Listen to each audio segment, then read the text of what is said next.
또 간과했던 거예요. 이게 직무형. 아, 직무와 연관된 얘기는 잘 안 하시고 뭐 역사 공부만 열심히 하셨나 보네요. 단점은 따로 없으신가요? 단점은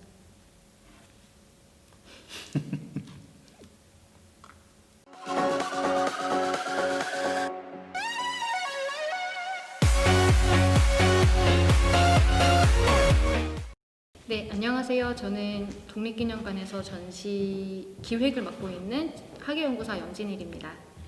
구체적으로 무슨 업무를 맡고 있는지 좀 자세하게 설명해 주세요.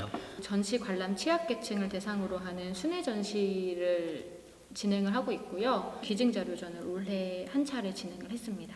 왜 독립기념관에 입사하기로 마음먹으셨어요? 제가 역사를 공부하면서 계속 좀 관심 가지고 봤던 것은 민중이었거든요. 그래서 다시 말할게요. 네. 편집점.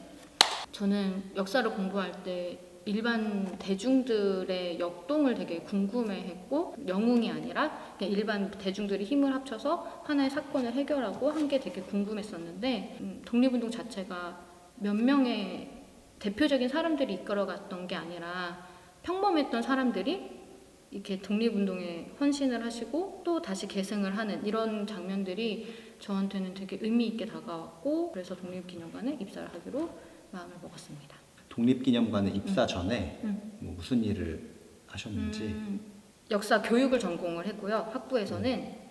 그리고 조금 방황을 하다가 사학과, 네, 사학을 전공을 했어요. 대학원에 가서 졸업을 한 다음에 일반 국립박물관에서 3년 정도 그 연구원으로 활동을 하다가 그 3년의 경력을 가지고 여기 독립기념관에 입사를 했어요. 이게 확실히 지금 여러분을 인터뷰를 해보면은 대부분 이전 뭐 직장이나 뭐 인턴이라던가 계약직이라던가 그런 경험들이 다들 있으시더라고요. 네. 그래서 이런 거를 볼 때 요새 직무 연관성을 굉장히 중요시하는데, 취업 준비하시는 분들이 이런 직무 연관성에 관련해서 뭔가 이렇게 스펙들을 좀 쌓으면 좋으실 것 같네요. 무조건 현장에 가보는 게 제일 중요한 것 같아요. 내가 박물관에 있고 싶다 그러면은 박물관의 자원봉사라든지 인턴이라든지 모든 기회에 다 참여를 해서 전시를 내가 궁금해하는지, 아니면 교육, 누군가를 가르치는 게 좀 더 좋은지, 아니면 자료를 조금 더 관리하고 자료를 좀 더 심화시켜서 공부하는 게 좋은지, 이런 걸 조금 더 세부적으로 알려면 현장에 무조건 가봐야 되는 것 같아요. 그죠? 특히 학예사 쪽은 직무 경력이 없으면 처음 1, 2년 적응하기가 너무 힘든 것 같아요. 따로 그러면은 입사를 위해서 준비했던 것이 있을까요?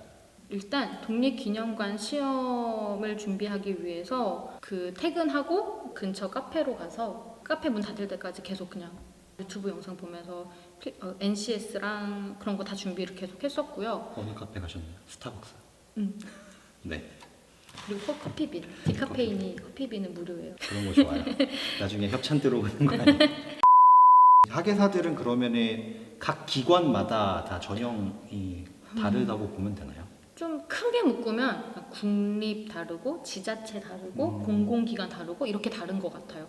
공공기관은 NCS라는 게 사실 학예 쪽에서 시험 준비할 때는 처음 들었거든요. 지자체는 진짜 말 그대로 박물관학이랑 한국사 그리고 세계사도 봤나? 아무튼 이렇게 나오는 그 시험들을 다 오지선다인가 사지선다로 계속 보고요. 국립은 무조건 논술. 내가 국립에 준비하겠다 아니면은 여기 지자체를 조금 더 목적을 하겠다, 이런 거 조금 하면 좋을 것 같아요. 모든 기관들을 다 지원하겠다라는 생각보다는 좀 타겟팅을 해서 지원하는 게 좀 그게 유리하겠네요. 조금 더 좋지 않을까 싶어요. 근데 또 타겟팅을 하라고 말하기가 조금 조심스러운 건, 지원하는 분야가 근대사를 공부를 했는데 못 뽑는 사람은 건축사다, 도시사다 이러면은 지원을 못 하거든요. 그렇게 될 수도 있어서 사실 어딜만을 목적으로 해라고 또 말을 못 하겠고, 근데 그렇다고 공부를 또 이렇게 전체를 다 하십시오라고 말하기도 또 조심스럽고 어려워요. 벼락치기는 힘들고 벼락치기는 진짜 어렵고. 국영수를 위주로 예습 복습을 네. 철저하게. 네. 뭐 각 전형별로 어떻게 준비했는지 좀 간단하게 얘기해 주세요. 필기시험은 NCS라는 거를 사실 처음 접했어요. 그래서 NCS 뭐 홈페이지도 들어가서 이게 뭔지도 살펴보고 서점에 가서 NCS 기출 문제집을 일단 샀어요. 그래서 그거를 한 권을 거의 다 풀었고, 근데도 사실 잘 모르겠는 거예요. 과연 내가 이게 문제가 변형돼서 나왔을 때 할 수 있을까 해서 유튜브에 무료 영상들이 되게 많이 풀려 있거든요. 그래서 유튜브를 되게 많이 참고를 했고요. NCS는 한국사 같은 경우도 저는 유튜브를 정말 많이 참고를 했습니다. 유튜브는 지식의 모든 세상의 모든 지식이 다 담겨 있는. 저도 최태성 선생님, 네. 최태성 선생님 수업 들었다고 하셨는데 저도 최태성 선생님 수업 강의를 이렇게 계속 들으면서 먼저 이런 식으로 공부를 이렇게 했어요. 그래서 까만색은 이렇게 준비를 했습니다. 너무 짧게 보여줘. 글씨를 너무 못 써서 근현대사만 나오는 것도 있지만 전체 나왔던 걸로 기억하는데 아닌가? 근데 빗살무늬 두 개는 안 나왔잖아요. 그쵸. 한국 근대사만 나왔나? 모르겠어요. 저는 잘 기억이 안 나요. 나도 기억이 안 뭔가 나. 그런 거는 기억이 나요. 막 연도를 물어보는 문제들이 좀 많아가지고 좀 지역적인 문제들 이런 게 많아서 저는 이제 뭐 어쨌든 간에 한국사를 특히 근현대사는 배워본 적이 없으니까 이런 거가 진짜 이렇게 시험이 이 정도 난이도가 이게 맞나 싶은 문제들이 되게 많았거든요. 그래요? 비전공자 입장에서는. 그러니까 논술은 어떤 문제가 나올지 모르니까 사실 진짜 어떤 문제가 나올지 준비를 해야 할 수가 있을까라는 저는 생각이었거든요. 맞아요. 그러니까 감이 제가 조금 안 좋은데 논술이 국립처럼 역사적 사실들을 묻는 이런 논술들이 나오겠지 하고 공부했던 것들을 다시 이렇게 복습하고 영상을 다시 들으면서 근현대사 위주로 영상을 공부를 막 하고 시험을 딱 보러 왔는데 제가 간과했던 게 이거는 직무 역량, 그러니까 직무 중심의 채용이었다는 거를 완전 간과했던 거예요. 그래서 논술을 시험을 딱 받았는데 역사적 단순 팩트만이 아니라 이것을 어떻게 내 직무와 연결해서 할 것이냐라는 그 질문을 받았을 때 굉장히 당황했던 것 같아요. 저희 알리오 보면은 인사 채용 규정 이런 게 올라와 있대요. 거기에 보면은 저도 뭐 그거 본 적 없어요. 인사 담당자한테 들었는데 그런 게 있다고 하니까 그런 거를 참고해서 어떤 방향으로 우리가 문제를 낼 것인가를 한번 보시면은 좋은 좋을 팁인 것 것 같아요. 같습니다. 네. 면접도 제가 감이 안 좋다 그랬잖아요. 준비한 게 다 안 나왔나요? 준비한 거 하나도 안 나온 거예요. 내가 예상 질문이라고 막 달달 외우기도 하고 막 이랬는데 네. 하나도 안 나왔어요. 진짜 하나도 안 나와서 딱 첫 질문을 받은 순간 또 간과했던 거예요. 이게 직무형. 직무와 연관된 얘기는 잘 안 하시고 뭐 역사 공부만 열심히 하셨나 보네요. 그러니까 이게 직무 역량이자 네. 플러스 전시 기획은 경력 있는 사람을 우대해서 뽑은 경력자들에 대해 질문이 많았었는데 제가 그 두 개를 간과하고 왜냐면 제가 면접을 봤던 것들은 다 신입 직원 뽑는 면접들이었으니까 그 면접 기억만 가지고 면접을 준비했던 거예요.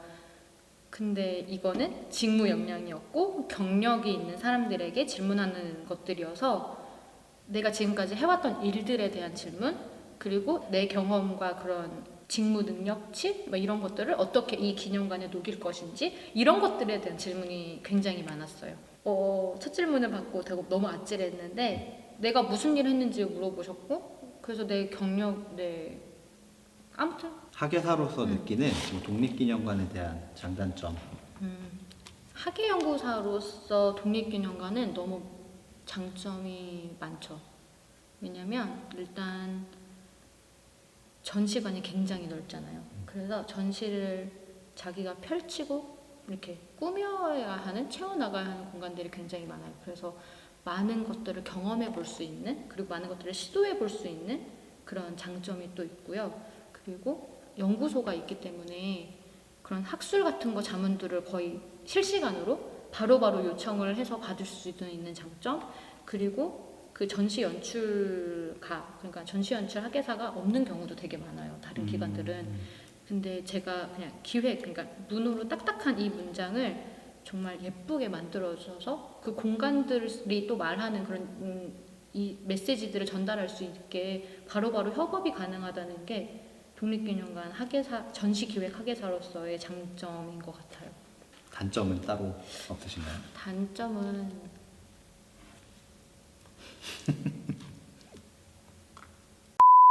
단점은 연구소가 있는 게 장점이자 단점도 되는 것 같아요. 왜냐면 특히 여기는 독립운동에 정말 특화된 그런 기관이기 때문에 독립운동 관련돼서 물론 다른 주변의 공부들도 정말 많이 해야 되는 것 같아요. 그래서 신입 학예사의 그 공부의 레벨과 역량이 이렇게 쌓아 나가야 하는 그 시간들이 조금 버티기 힘든 것 같아요. 전시 기법에 대한 경력도 있어야 되지만 독립운동에 대한 어느 정도의 기본 베이스도 있어야지 조금 더 다양한 얘기들을 할 수 있을 것 같아요. 저도 이제 뭐 독립운동사에 대해서 잘 모르니까 유튜브 콘텐츠 만들 때 어렵더라고요. 그래서 이제 학예사분들과 연구원분들이 많이 도와주셔야 그렇죠. 많이 도와주셔야죠. 네, 자주 출연해 주세요. 대답 안 하네. 대답 안 했어요. 증거로 남을까봐 대답. 이제 실제로 독립기념관에서 업무를 해보니까 이러한 부분들을 조금 더 준비했었으면 취업할 때 조금 더 수월하겠다 싶은 부분이 있을까요? 서두에 말했던 것 같은데 무조건 현장을 경험해 보는 게 중요합니다. 내가 생각했던 거와 현장은 다르거든요.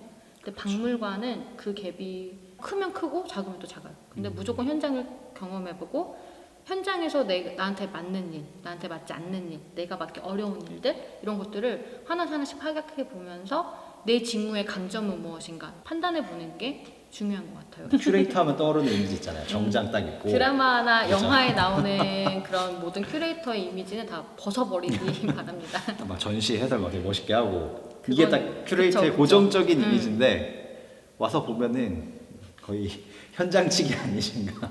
이게 나가도 돼? 뭐 나가도 되지 않을까요? 실제 업무에 대해서 얘기하는 건데 이런 거를 알려줘야 학예사를 선택하는 이제 후배들이 네, 이 기회에 대해서 조금 더 진지하게 고민을 하지 않을까요? 네. 많은 분들이 생각하시는 이미지는 이런 정장 딱 입고 이렇게 하는데 그거는 개막식. 아 가끔 하긴 하는군요. 개막식. 나 네. 개막식 날 촬영 있는데. 아 그래요? 학예사가 해설하는 경우는 그렇게 많지는 않아요. 근데 요즘에는 이제 박물관들도 학예사가 해설하는 프로그램들이 계속 많아져서 이제 저희도 이제 해설을 하는데 그런 해설을 할 때는 이렇게 깨끗하게 옷을 입죠. 저희가 더럽게 옷을 입는 게 아니고 깔끔하게 옷을 입긴 한데 평소에 일을 할 때는 체력을 키우는 게 되게 중요해요. 학예사는 진짜 현장에서 막 무거운 짐들도 많이 옮길 수도 있고 그 전시 공간을 뛰어다니는 일들도 조금 많고 그래서 체력을 키우는 게 가장 필수죠. 그건. 학예사가 되려고 마음먹은 학생들에게 어떤 조언의 말씀 해주실 수 있을까요? 학예사가 되시고 싶으신 분들은 도망가? 학예사가 되려고 하는 분들이 있다면 일단 공부를 무조건 많이 하셔야 되는 것 같아요. 특히 내 주 무기가 되는 한 시대라든지 한 사건이라든지 그게 있어야 되는 것 같아요. 학예사는 언어를 같이 해주면은 훨씬 좋아요. 왜냐하면 이것을 내 전시에서 어떻게 녹여낼지는 사료를 계속 보면서 판단할 수밖에 없는데 영어를 해도 너무 좋고 뭐 한문, 한자 말고 한문 그리고 뭐 중국어, 일본어 이런 언어들 대표 언어들 중에서 하나는 자신의 언어로 갖고 있으면 전시를 기획하거나 할 때 훨씬 풍부해져요. 마지막으로 독립기념관 입사를 준비하시는 분들에게 한마디 해주신다면? 네, 얼른 오십시오. 기다리고 있겠습니다. 아, 열심히 후배가 오면 굴리겠다. 아니죠. 뭐 전시부로 오면은 뭐 좋은 점이 있나요? 전시부로 오면요? 네. 좋은 점?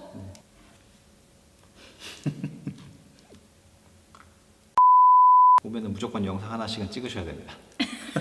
아 이런 거 하면 또 안 오는 거 아니야? 그치. 마지막으로 독립기념관 입사를 준비하시는 분들에게 한 말씀을 드리자면 독립기념관의 채용의 모든 과정은 지금 준비하시는 선생님의 지난 시간들을 인정해주는 그런 면접과 논술의 시간이었던 것 같아요. 저는 그랬거든요. 그래서 입사를 준비하시는 분들은 근데 지난 시간이 헛되지 않았다? 내가 그냥 아무것도 준비 못했다고 했잖아요. 근데 내가 3년 동안 했던 그런 모든 고민들과 내 행적들이 그냥 지금 이 면접에서 그냥 내가 이 말하면 됐고 이 면접에서 내가 이거 고민했었는데 그래서 이렇게 말했고 이랬거든요. 그게 정말 이제 직무에 관련돼서 물어보니까 그렇게 되는 것 같아요. 저도 면접 볼 때 음. 이제 저는 사기업들을 많이 준비를 했었으니까 뭐 이런 돌발 질문이라던가 압박 면접에 대한 질문이라던가 이런 것들을 되게 준비를 많이 했었거든요. 근데 전혀 안 물어보는 거예요. 그래서 그러니까. 한편으로는 되게 편하기도 했고 면접 볼 때 한편으로는 좀 뭐 아쉽다고 하긴 좀 그런데 준비한 것들 중에서 뭐 안 나온 것들이 많으니까 그런 나 면이 준비한 거 있었더라고요. 나왔으면 큰일 날 뻔했어. 아, 그래요? 부장님한테 몇 개 말씀드렸는데 부장님. 네, 네. 오늘 함께 해주셔서 정말 감사합니다. 네, 감사합니다. 수고하셨습니다. 네. 수고하셨습니다.